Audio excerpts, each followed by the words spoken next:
उसके बाद से पीएम नोरा से कहती है कि आप लोग बस अब रहने दो, आगे का काम मिलिट्री करेगी। फिर नोरा आके अपने पापा पे बहुत गुस्सा करती है और कहती है कि आप जो कह रहे हैं कि ये क्रिश्चियनों का स्मेल महसूस कर लेते हैं और सूरज की रोशनी पड़ने पर ये पहाड़ हो जाते हैं, ये वो नहीं है और कोई है। उसके बाद से उसके पापा कहते हैं कि इंसानों का एक ही रूल है कि जिसे डर लगे उसे खत्म कर दो।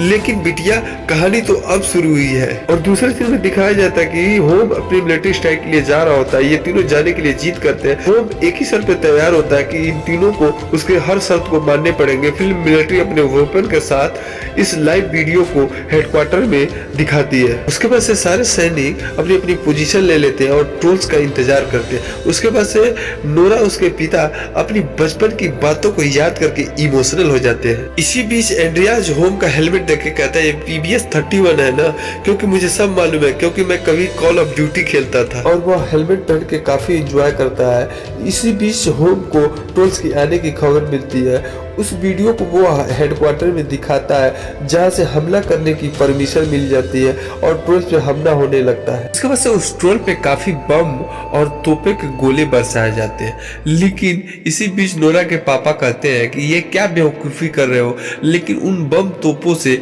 उस ट्रोल को कुछ नहीं हो रहा था और काफी आग बबूला होने के बाद से वो गुस्सा कर जाता है। वहां से सभी को भागना पड़ता है। उसके बाद से सभी एक चट्टान के नीचे छुपे होते हैं। तभी एक सैनिक जीसस का नाम लेता है। ट्रोल को स्मेल आ जाती है, उस सैनिक को जिंदा ही निकल जाता है।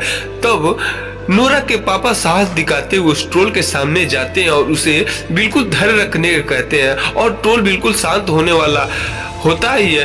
तभी एक सैनिक फायर कर देता है जिससे नोरा के पापा को ट्रोल्स के हाथों से चोट लगती है और वो दूर जाके गिर जाते हैं और नोरा के पापा के शरीर से काफी खून बहता है। और उसके बाद से नोरा अपने पापा के पास जाती है। उसके पापा कुछ पुरानी कहानियों का जिक्र करते हुए रॉयल पैलेस, राजा आदि चीजों के बारे में उसको बताने के बाद से इस दुनिया को अलविदा कह देते हैं और नोरा अपने पापा को पकड़ के काफी रोती है। तभी कैप्टन कहता है अब हमें जान माल का कोई खतरा नहीं चाहिए, बस अब हवाई हमलों से ही बात बनेगा। उसके बाद से ये तीनों नोरा के पापा की कुछ पुरानी तस्वीरों को देख रहे होते हैं। तब नोरा कहती है कि कहानियों में लिखा गया है कि ट्रोल्स दिन के उजाले में नहीं निकल सकते थे, लेकिन ये ट्रोल्स दिन के उजाले में निकला था।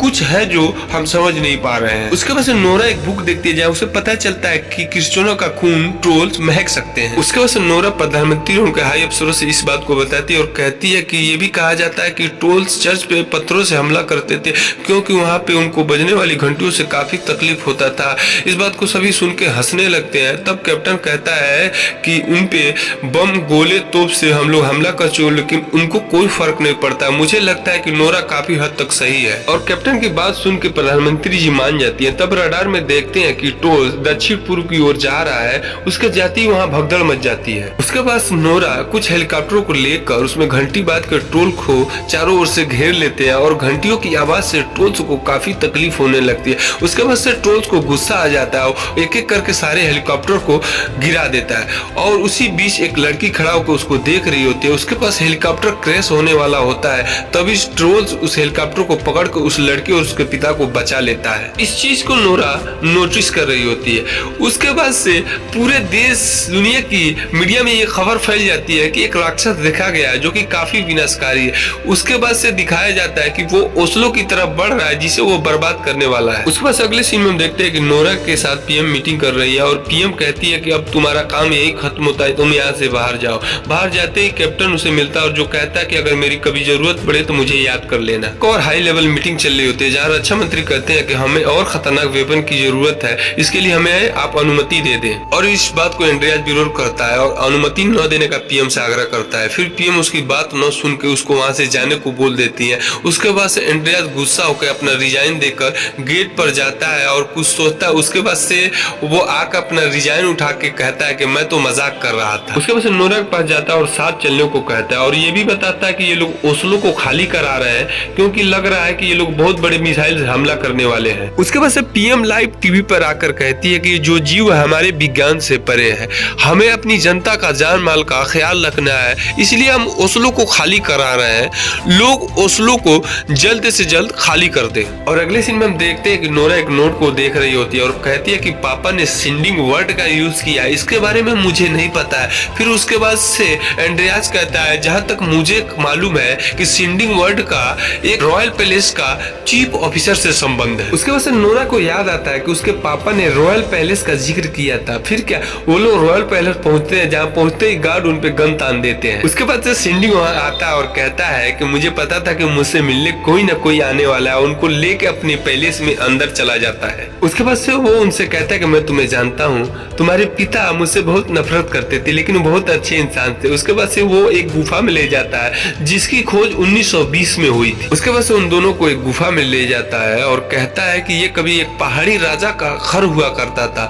नॉर्वे के क्रिश्चियनाइजेशन होने के दौरान सेंट ओल्क ने उन सभी चीजों को वहां से हटवा दिया था जो उसके धर्म के आड़े आ रही। और कुछ गुफा के अंदर जब वो लोग जाते हैं तो वहां देखकर कंकालों को हैरान हो जाते हैं। दरअसल वो कंकाल जो ट्रोल्स के बच्चों के थे जो उस दौरान मार दिए गए। और वो आगे बताता है कि उन लोगों ने एक राजा के बच्चे को बख्श दिया था और बहला फुसला के डोबरा के पहाड़ियों में ले आकर मरने के लिए छोड़ दिया था। उसके बाद से नोरा कहती है कि जो बाहर ट्रोल घूम रहा है वो इन्हीं में से एक है और वो अपने घर आना चाह रहा है। और नोरा कहती है कि अंधेरा इनका दोस्त, सूरज इनकी मौत।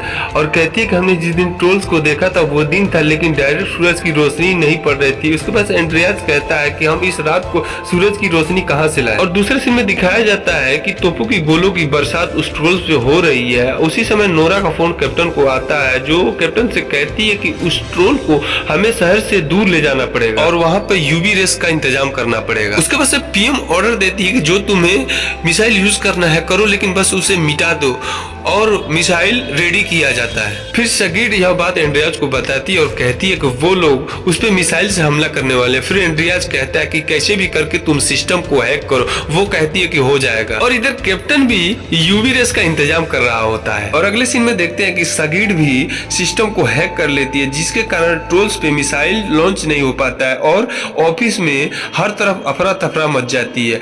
उसके बाद से ट्रोल्स रॉयल पैलेस की तरफ बढ़ रहा होता है। उसके बाद से नोरा ट्रोल्स के एक बच्चे की खोपड़ी अपने गाड़ी में लाद के खड़ी रहती है। उसको देख के ट्रोल्स इनका पीछा करने लगता है और दौड़ाने लगता है। और दूसरी तरफ कैप्टन अपने सैनिकों से कहता है कि वो आ रहा है। उनका हौसला बढ़ाने के लिए वो कहता है हम सैनिक हैं, हम लड़ेंगे, मरेंगे कभी नहीं, झुकेंगे कभी नहीं, हम उसको मारेंगे। साथियों तैयार हो जाओ क्योंकि आज हमारे बचने की उम्मीद बहुत ही कम है। और दूसरी सीन में हम देखते हैं कि नोरा उस खोपड़ी को ले जा रही होती है तभी उसकी गाड़ी से खोपड़ी गिर जाती है जिसको वो ट्रोल्स हाथ में उठा के काफी इमोशनल हो जाता है। उसके बाद से खोपड़ी उसके हाथ से गिर जाती है जिससे वो काफी गुस्सा होकर हर तरफ तबाही मचाने लगता है। और उसके बाद हेडक्वार्टर में इस बात की पुष्टि हो जाती है कि सिस्टम्स को यहीं से हैक किया गया। उसके बाद से रक्षा मंत्री को सगीड पे शक होता है और उसके पास जाते हैं तो सारी सच्चाई पता चल जाती है। उसके बाद से सिस्टम को सही कर दिया जाता है। फिर मिसाइल लॉन्च करने के लिए तैयार हो जाता है। उसके बाद से एंड्रियाज और नोरा गाड़ी से अपनी जान बचाने के लिए कूद जाते हैं। मुसीबत टली नहीं होती है क्योंकि ट्रोल्स नोरा पे पैर रखने वाला ही होता है। तभी कैप्टन यूवी रेस को शुरू कर देता है।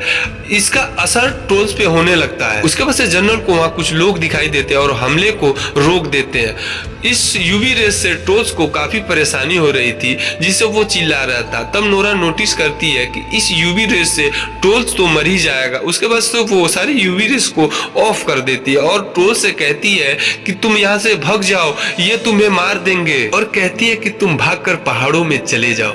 फिर क्या सुबह हो जाती है, सूरज की रोशनी उस पे पड़ती है, वो मर जाता है और वहीं पे पत्थर बन जाता है। और आखिरी सीन में हम देखते हैं कि पीएम और उनके सारे बड़े अफसर आते हैं और नोरा कैप्टन सभी लोगों का स्वागत करते हैं। उसके बाद से पीएम नोरा से कहती है कि नोरा तुमने मुझे गलत साबित कर दिया। उसके बाद से एंड्रियाज कहता है कि मैंने नौकरी नहीं छोड़ी थी, मैं तो मजाक कर रहा था लेकिन अब मैं छोड़ रहा हूँ क्योंकि मैं राइटर बनना चाहता हूँ। इसके बाद से यह फिल्म यहीं पर अबे रुको अभी खत्म नहीं हुई।